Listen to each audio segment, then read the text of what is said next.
मेरे पति की मौत के बाद जब मैं रात में सोती तो मानो ऐसा लगता कि कोई मेरे बगल में सो रहा हो। मेरे पति रोज मेरे सपने में आते थे और कहते कि तुम रोती मत रहा करो, मैं तुम्हारे साथ हूँ। लेकिन सुबह उठकर मैं हैरान हो जाती थी, क्योंकि सुबह बेड की दूसरी तरफ किसी के सोने के निशान होते थे। एक दिन मैं सच्चाई जानने के लिए अपनी सहेली को मेरी जगह पे सुला दिया और फिर आधी रात, मेरा नाम पूजा है और मैं आप सभी को एक ऐसी कहानी बताने वाली हूँ जिसे सुनकर आप सभी भी सोच में पड़ जाएंगे कि मेरे साथ ऐसा कुछ हुआ होगा। मैं दिखने में सुंदर थी, लेकिन मेरी किस्मत उतनी सुंदर नहीं थी। मैं अपने माता पिता की इकलौती संतान थी। मेरी शादी की उम्र हो गई थी, तो मम्मी पापा मेरे लिए रिश्ता ढूंढ रहे थे। एक दिन मैं अपनी सहेली के घर से लौट रही थी, तभी माँ रास्ते में मिल गई और कहने लगी कि जल्दी चलो, लड़के वाले तुम्हें देखने आए हैं। तुम्हारा फ़ोन बंद आ रहा है, कब से मैं फ़ोन लगाए जा रही हूँ। माँ, फ़ोन में चार्जिंग नहीं होगी, इसीलिए बंद हो गया होगा। तभी माँ आगे कुछ ना बोलकर मुझे घर ले आई। मेरी सहेली भी मेरे साथ घर आई हुई थी। मैं जल्दी जल्दी तैयार हुई और चाय नाश्ता लेकर हॉल में आई। लड़के वालों ने मुझे देखा तो उसकी बहन कहने लगी कि हमें हमारे भाई के लिए ऐसी ही लड़की चाहिए थी। आपकी बेटी बहुत सुंदर है। उन्होंने बताया कि उन्हें माँ बाप नहीं हैं और भाई के लिए उनकी बहनें आई थी रिश्ता लेकर। वे दो बहनें थीं और दोनों की शादी हो गई थी। भाई सबसे छोटा था। उस रिश्ते को ना करने की कोई भी वजह नहीं थी, बस इतना था कि लड़का थोड़ा सांवला था। माँ इस रिश्ते के लिए तुरंत राजी हो गई, लेकिन उन लोगों की एक शर्त थी कि जल्दी से शादी हो जाए। क्योंकि दोनों बहनों की शादी हो गई है, इसीलिए उन्हें भी बार बार मायके आना थोड़ा मुश्किल होता है। माँ कहने लगी कि उनका खुद का घर है, लड़का भी अकेला रहता है और पढ़ा लिखा और अच्छी नौकरी भी करता है, और क्या चाहिए। साथ ही साथ उनका घर भी हमारे घर से ज़्यादा दूर नहीं था। सुना था कि जिस लड़के के साथ मेरी शादी हो रही थी वो बहुत ही अच्छा और मेहनती है। कुछ दिनों बाद हमारी शादी हुई और मैं अपने ससुराल पहुंची। मायका पास होने के कारण मेरा जब भी मन करता मैं माँ से मिलने चली आती थी, और मेरे पति समर ने मुझे कभी रोका भी नहीं। मैं अपने ससुराल में बहुत खुश थी और सभी से अपनी ससुराल और पति के बारे में तारीफ करके बताती थी। तब माँ कहती कि ऐसे किसी के भी सामने तारीफ करना ठीक नहीं होता, पता नहीं किसकी बुरी नज़र लग जाए। इतना अच्छा ससुराल मिलना हर लड़की के नसीब में नहीं होता है। एक दिन समर कहने लगा कि शाम को शॉपिंग के लिए तुम्हें ले चलूँगा। तब मुझे लगा कि मुझे भी समर के लिए कुछ करना चाहिए। सोचा कि आज उसकी पसंद का खाना मैं बनाती हूँ, क्योंकि वहाँ खाना बनाने के लिए भी मेड थी। शाम को ऑफिस से आने के बाद हम दोनों शॉपिंग के लिए गए। उसके बाद समर रेस्टोरेंट में खाना खाने के लिए कहने लगा, पर मैंने उससे कहा कि मैंने आज अपने हाथों से तुम्हारे लिए खाना बनाया है, हम आज घर पर ही खाना खाएंगे। इतना सुनकर समर भी खुश हो गया और फिर हम घर आकर खाना खाने बैठे। लेकिन अचानक खाना खाते हुए पता नहीं समर को क्या हुआ, वो एक तरफ गिर गया। मुझे लगा कि वो मजाक कर रहा है या फिर एक्टिंग, लेकिन जब मैं उसके पास गई तो देखा वो बेहोश हो गया था। मैं उसे उठाने की बहुत कोशिश कर रही थी, पर वो उठ नहीं रहा था। मुझे कुछ समझ नहीं आ रहा था कि क्या करूं। मैंने तुरंत एम्बुलेंस बुलाई और समर को लेकर अस्पताल पहुंची। तब वहां डॉक्टर ने समर को देख मुझे अजीब नज़रों से देखा। मैंने उन्हें सारी बातें बताई। वो उस अस्पताल में नया डॉक्टर था और शायद वो समर को पहचानता था। समर उसके भाई का दोस्त था। फिर उसने मुझे बैठने के लिए कहा और समर को लेकर अंदर चले गए। मैं बहुत घबरा गई थी। थोड़ी देर बाद वो डॉक्टर बाहर आया और कहने लगा कि तुम्हारे पति को हार्ट अटैक आया है और वो अपनी आखिरी सांसें गिन रहे हैं। ये सुनकर मेरे पैरों तले से ज़मीन ही खिसक गई। मुझे अपने कानों पर विश्वास नहीं हो रहा था। मेरा रो रो कर बुरा हाल था, लेकिन जब तक मैं समर से मिलने अंदर गई वो इस दुनिया से जा चुका था। मुझे अपनी फूटी किस्मत पर रोना आ रहा था। समर के अंतिम संस्कार के बाद मैं अपने मायके में ही रह रही थी। मैं अपने कमरे से बाहर तक नहीं निकलती थी। ऐसे ही एक दिन मैं सो रही थी, तब समर मेरे सपने में आया और मुझसे कहने लगा कि तुम्हें रोने की कोई ज़रूरत नहीं है, मैं तुम्हें ऐसे नहीं देख सकता। तब मैंने कहा, तुम मुझे ऐसे छोड़कर क्यों चले गए? मैं अपनी ज़िंदगी आगे कैसे बिताऊंगी तुम्हारे बिना? तब वो कहने लगा कि मैं कहाँ तुम्हें छोड़कर गया हूँ, मैं तो तुम्हारे पास में ही हूँ। बस बात इतनी सी है कि जब भी तुम्हें मुझसे मिलना हो, तुम्हें अपने घर आना होगा, मैं वहीं तुम्हें मिलूँगा।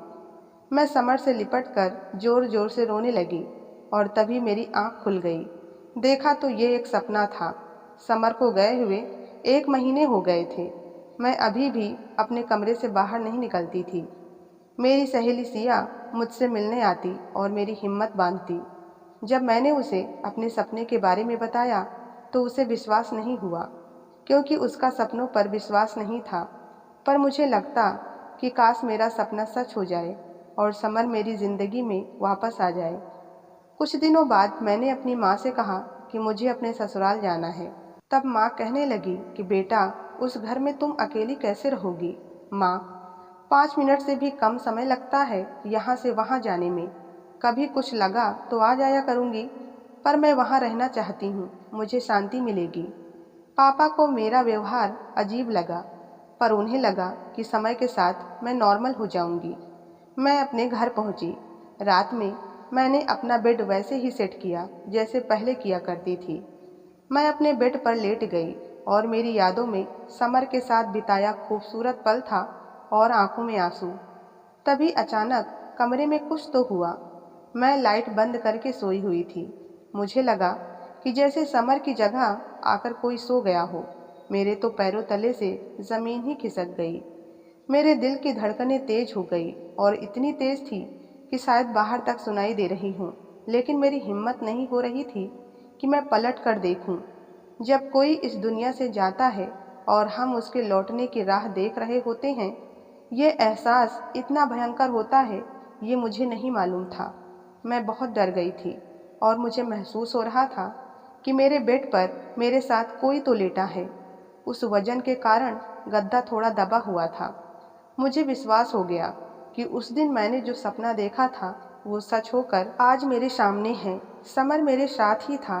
उसकी सांसें, उसकी खुशबू मैं महसूस कर रही थी और कब मेरी आंख लग गई मुझे ही पता नहीं चला।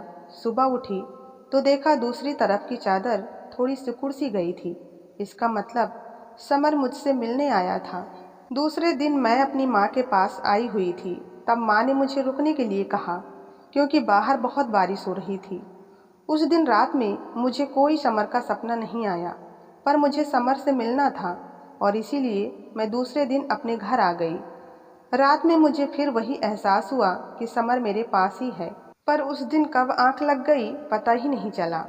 लेकिन सुबह जब मैं उठी तो मेरा मन मुझे हल्का सा लग रहा था। मुझे ऐसा लग रहा था मानो सब कुछ ठीक हो। लग रहा था जैसे समर मेरे साथ ही हो, वो जिंदा हो और मेरे घर में मेरे साथ ही हो। वो ऑफिस गया हो और मुझे घर के सारे काम निपटाने हों। मुझे इस बात का एहसास था कि वो इस दुनिया में नहीं है, पर फिर भी पता नहीं क्यों मैं इस तरीके से अपनी ज़िंदगी जी रही थी मानो वो मेरे साथ हो। रोज रात जब मैं सोती तो मुझे लगता कि समर मेरे बगल में ही सोया हुआ है। एक दिन मैंने बहुत हिम्मत करके रात में करवट बदल कर देखना चाहा, पर जब मैं पीछे मुड़ी तो बेड के दूसरी तरफ कोई भी नहीं था। इसका मतलब समर नहीं चाहता कि मैं उसे देखूं। मैं सिर्फ समर को महसूस कर सकती थी और यही मेरे लिए काफ़ी था। और इसी तरह से मैं जिए जा रही थी। एक दिन सिया मुझसे मिलने आई और मुझे देखकर कहने लगी कि पूजा, अब तुम पहले से अच्छी दिखने लगी हो। तुमने खुद को संभाल लिया है, ये अच्छी बात है। लेकिन ऐसे कब तक अकेली जियोगी? अभी तुम्हारी उम्र ही कितनी है और शादी को सिर्फ 3 महीने ही तो हुए हैं। अगर दूसरे शहर में जाकर तुम्हारी शादी करा दें तो उन्हें तो पता भी नहीं चलेगा कि पहले तुम्हारी शादी भी हुई है। सिया, तुम मुझसे ऐसी बातें मत करो। मैं अपनी ज़िंदगी में बहुत खुश हूँ और मैं यहाँ से कहीं नहीं जाऊँगी। तब सिया कहने लगी कि इतना आसान नहीं होता एक औरत के लिए अकेले ज़िंदगी बिताना। उसने मुझे बहुत समझाने की कोशिश की, लेकिन मैं अपनी ज़िंदगी में समर की यादों के साथ खुश थी। मैं सपनों में भी हम दोनों का बिताया एक साथ वक्त, उस वक्त की यादें, वो पल, सब कुछ देखती थी। और खुश हो जाया करती थी। लेकिन मुझे इतनी गहरी और शांत नींद कभी नहीं लगी, मतलब इतनी गहरी कि मुझे भान तक नहीं रहता था। ऐसा लगता था कि समर मेरे साथ ही है और उसके बाद मुझे गहरी नींद लग जाती थी। समर ने भी सपने में मुझे यही बताया था कि वो हमेशा ही मेरे साथ रहेगा। लेकिन जब मैं माँ के पास जाती, उस रात ऐसा कुछ नहीं होता था। माँ को अब मेरी चिंता होने लगी थी, क्योंकि मेरा बर्ताव अब अजीब होने लगा था। कभी कभी अचानक ही हंसने लगती, तो कभी अकेले ही खुद से बातें करने लगती। माँ कहने लगी थी कि अब हमसे तुम्हारी ये हालत देखी नहीं जा रही, तुम अब दूसरी शादी कर लो तभी ठीक रहेगा। लेकिन मैंने माँ से साफ साफ मना कर दिया। तब माँ ने सिया से कहा मुझे समझाने के लिए, और जिस वजह से सिया बार बार आती मेरे घर मुझे समझाने। ऐसे ही एक दिन वो मुझे उसके घर के फंक्शन में ले गई। वहाँ बहुत सारे मेहमान बैठे हुए थे। तभी मेरी नज़र उस डॉक्टर पर पड़ी जिसने समर का इलाज किया था। तब मैंने सिया से उसके बारे में पूछा, तो सिया बताने लगी कि वो उसका दोस्त है और उसी के साथ पढ़ता है। वो रहता दूसरे शहर में है, लेकिन उसकी नौकरी अपने यहाँ के अस्पताल में लगी है, इसीलिए अब वो यहाँ शिफ्ट हो गया है। उसने आगे ये भी बताया कि उसकी ऐसी इच्छा है कि मेरी शादी उसके साथ हो जाए और मेरे घर वाले भी राजी हैं इस शादी के लिए। तब मैंने सिया से कहा कि इसी ने समर का अंतिम समय में इलाज किया था। मैंने सिया को बधाई भी दी। उन दोनों की शादी पक्की हो गई थी। एक तो वो डॉक्टर था और दिखने में भी हैंडसम था। मैं अपनी सहेली के लिए बहुत खुश थी। मैं हर बार अपने पति के साथ बिताए समय को याद करती, हर बार उसी के बारे में सोचती रहती, कैसे हम दोनों बैठकर बातें किया करते थे। यही सब सोचती रहती थी। उस दिन भी समर मुझे शॉपिंग के लिए ले गया। हम दोनों बहुत घूमे फिरे, लेकिन वो दिन मेरे लिए सबसे बुरा दिन था। मुझे पता नहीं था कि मेरे पति को हार्ट अटैक आया है। डॉक्टर ने ऐसा बताया था कि ये किसी के साथ भी हो सकता है।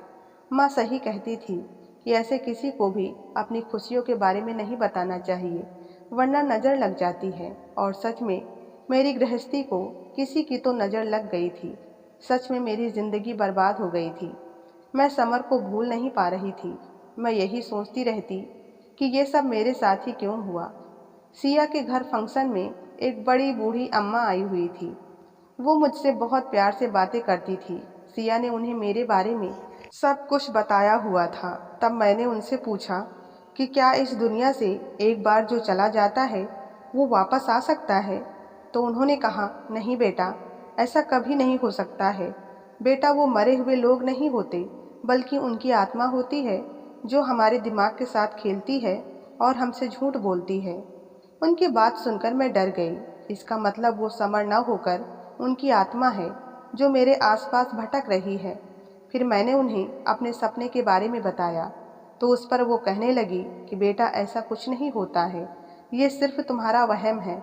तुम अकेले उस घर में रहना बंद कर दो, वरना तुम्हें वैसे वहम होते रहेंगे। मैं बहुत डर गई, पर अब मुझे इन सब से बाहर निकलना था और मैंने सोच लिया था कि अब मुझे क्या करना है। मैंने सिया से कहा कि एक रात के लिए तुम मेरे साथ मेरे घर में रुक जाओ।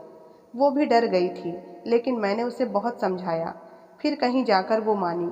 हम दोनों मेरे घर पहुँचे और रात में मैंने उसे अपनी जगह पर सुला दिया और कमरे की लाइट बंद कर दी और एक कोने में छुप कर बैठ गई। वो बेचारी बहुत डरी हुई थी और साथ साथ मैं भी, लेकिन मेरे पास और कोई रास्ता भी तो नहीं था।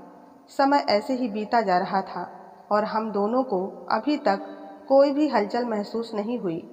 फिर करीब रात के 2 बजे मैंने कुछ ऐसा देखा जिसे देख मेरे पैरों तले से ज़मीन खिसक गई। सामने वाली खिड़की से कोई अंदर आया। वो एक पुरुष था, लेकिन उसकी लंबाई समर से ज़्यादा थी। थोड़ी देर बाद और 2 आदमी उसके पीछे आए। उसके बाद एक आदमी ने रुमाल पर कुछ लगाया और सिया के मुंह के पास ले जाने वाला ही था कि मैं ज़ोर से चीखी। वो सभी डर गए। मैंने तुरंत ही लाइट चालू कर दी। मुझसे ज़्यादा तो मेरी सहेली हैरान थी, क्योंकि जो आदमी खड़ा था वो कोई और न होकर उसका होने वाला पति था। सिया तुरंत उठकर मेरे पीछे आकर खड़ी हो गई।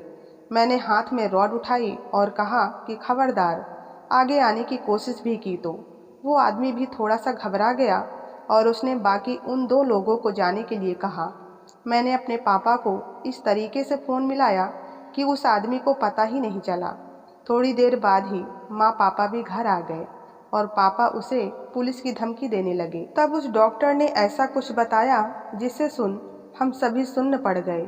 वो कहने लगा कि मुझे पता था कि तुम इस घर में अकेली रहती हो और तुम्हारा मानसिक संतुलन भी ठीक नहीं है, इसीलिए मैं रात के समय तुम्हारे यहाँ आता था और तुम्हें बेहोश कर देता था। मेरे दोस्त भी मेरे पीछे आते थे और फिर वे अपनी शारीरिक भूख मिटाते थे और जिसके मुझे ढेर सारे पैसे भी मिलते थे। तुम्हें लगता है कि तुम्हारी पति की आत्मा तुम्हारे पास होती है, पर उस समय मैं तुम्हारे बगल में होता था। उस दिन जब तुमने पलट कर देखा तो मैं बेड के पीछे जाकर छिप गया और तुम्हें लगा कि समर नहीं चाहता कि तुम उसे देखो और फिर तुमने कभी पलट कर नहीं देखा। लेकिन जब मैंने अपने सपने के बारे में पूछा तो वो कहने लगा कि सिया से उसे मेरे बारे में सब कुछ पता चल जाता था।